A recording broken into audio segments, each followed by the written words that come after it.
और उसको प्रशासन ले जाके कमल छाप के ऊपर बटन दबाया है, प्रशासन ने दबाया है। देश के अंदर तब आत्मनिर्भर की बात करे, वरना बंद करे ये आत्मनिर्भर की बात, बकवास करना। हमारे देश की बहु बेटियों की इज्जत लूटती है और ये बैठ के तमाशा देख।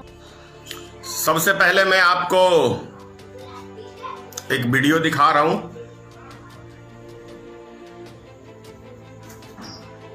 भाइयों बहनों, अरे दुनिया के पढ़े लिखे देश भी जब चुनाव होता है ना, तो बैलेट पेपर पर नाम पढ़ करके फिर थप्पा मारते हैं। आज भी अमेरिका में भी। भाइयों बहनों, अरे दुनिया के पढ़े लिखे देश भी जब चुनाव होता है ना, तो बैलेट पेपर पर नाम पढ़ करके थप्पा मारते हैं। आज भी अमेरिका में भी। भाइयों बहनों, आपने प्रधानमंत्री जी का ये बयान सुना कि दुनिया के पढ़े लिखे देश भी बैलेट पेपर के ऊपर ठप्पा मारते हैं नाम पढ़ के। दुनिया के पढ़े लिखे देश भी, ये मैंने नहीं कहा है, ये माननीय प्रधानमंत्री जी ने कहा है।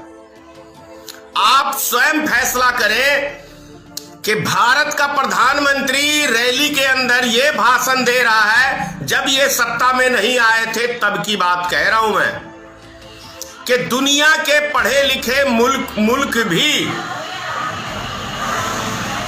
बैलेट पेपर पे चुनाव कराते हैं, अमेरिका जैसा देश भी। फिर भारत के अंदर ऐसी कौन सी बीमारी फैल गई है भाई कि भारतीय जनता पार्टी ईवीएम का सहारा ले रही है? जितने विपक्षी दल हैं एक एक करके ईवीएम का बहिष्कार कर चुके हैं, लेकिन भारतीय जनता पार्टी ईवीएम के ऊपर अड़ी हुई है। क्यों? क्योंकि ईवीएम में घोटाला होता है। इसका जीता जागता प्रमाण मैं हूं स्वयं।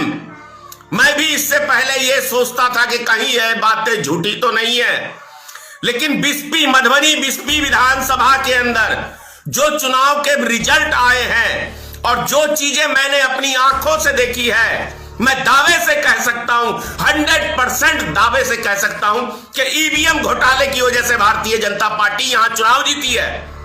अब बताता हूं मैं आपको यह कारण कहने का। परसों की बात है, परसों शाम को मैं मधुबनी किसी काम बस मधुबनी गया था। किशोरी लाल चौक का एक रास्ता आरके कॉलेज की तरफ मुड़ता है, जिधर काउंटिंग है, और एक भरी हुई ट्रक, बक्से से भरी हुई ट्रक आरके कॉलेज की तरफ गई। मैंने उसी टाइम कहा मेरे साथ जो बैठे हुए थे कि ये ट्रक का अभी आरके कॉलेज की तरफ जाना मुझे संदेह पैदा करता है कि कहीं इसके अंदर ईवीएम तो नहीं। और कल जो चुनाव के रिजल्ट आए हैं वो ये साफ पता कर दिया, क्योंकि कम से कम 50 से 60 ऐसे बूथ हैं मुस्लिम के जिसके ऊपर सिर्फ और सिर्फ मुस्लिम के ही वोट हैं। उसके ऊपर 100, 150, 70, 80 भाजपा को वोट मिलना, जहां पे कुल पोलिंग 250-300 हुई है, उसके अंदर आधी या 40% भाजपा को पोलिंग होना अपने आप में एक सवाल खड़े करता है। दूसरी चीज जानते हैं, पूरे बिहार की मैं कह रहा हूं, पूरे बिहार में विधानसभा चुनाव के दरमियान में सरकार ने कितनी बड़ी साजिश की है, निर्वाचन आयोग ने कितनी बड़ी साजिश की है, उसका भी पर्दाफाश कर रहा हूं आपको। जहां भी पोलिंग हुई है चुनाव के दरमियान, किसी भी एक कमरे के अंदर लाइट की व्यवस्था नहीं की निर्वाचन आयोग ने, सरकार ने, नीतीश कुमार की सरकार ने। किसी भी स्कूल के अंदर एक लाइट की व्यवस्था नहीं की गई। क्यों? क्योंकि जो बड़े बुजुर्ग हैं, जिसके आंख भगवान ने बहुत तेज रोशनी दी है, वो तो देख सकता है, लेकिन हमारे जैसे उम्र के लोग, उनको आंख की रोशनी की प्रॉब्लम हो जाती है उम्र बीतने के बाद, 40 के बाद। तो वो व्यक्ति अंधेरे में कैसे देखेगा कौन सा बटन है? तो वो सहारा लेगा प्रशासन का कि मुझे फलाने पे वोट डालना है। इसका भी जीता जागता उदाहरण है, 312 नंबर बूथ संख्या है हम लोग का।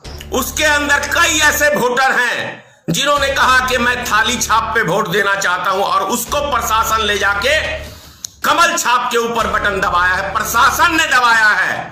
तो ये बहुत बड़े गंभीर आरोप लगा रहा हूं निर्वाचन आयोग पे। और उससे भी बड़ी बात आपको बताऊं, भाजपा बोलती है, मोदी बोलते हैं आत्मनिर्भर भारत बनो, आत्मनिर्भर बिहार बनो। अरे भाई, 80 से लेके आज तक भारतीय जनता पार्टी तो बैसाखी पे चुनाव लड़ती है। यदि दुनिया की सबसे बड़ी पार्टी भारतीय जनता पार्टी है, तो बैसाखी की क्या जरूरत है श्रीमान नरेंद्र मोदी जी? है जरूरी? पहले भारतीय जनता पार्टी स्वयं आत्मनिर्भर बने और अपने बलबूते पे पूरे सिंगल लार्जेस्ट चुनाव लड़े पूरे देश के अंदर, तब आत्मनिर्भर की बात करे। वरना बंद करे ये आत्मनिर्भर की बात, बकवास करना, बेवकूफ बनाना देश की जनता को। पहले खुद आत्मनिर्भर बनो, दूसरे की बैसाखी पे सहारा मत लो। तेजस्वी ने ठुकराया, क्या कहते हैं इसको, माझी को, तो नीतीश कुमार की गोद में चले गए। वीआईपी को ठुकराया तेजस्वी ने, तो भाजपा की गोद में चले गए। क्यों? बैसाखी की सहारे की जरूरत किसको है? भारत में भारतीय जनता पार्टी को है। तो फिर ये आत्मनिर्भर की बात क्यों करते हो भाई? क्यों करते हो आत्मनिर्भर की बात? ये बातें शोभा नहीं देती माननीय प्रधानमंत्री जी आपके मुख से, क्योंकि जो व्यक्ति खुद आत्मनिर्भर नहीं है, वो दूसरों को आत्मनिर्भर की ज्ञान कैसे बांट सकता है? आप पहले स्वयं आत्मनिर्भर की बात करिए।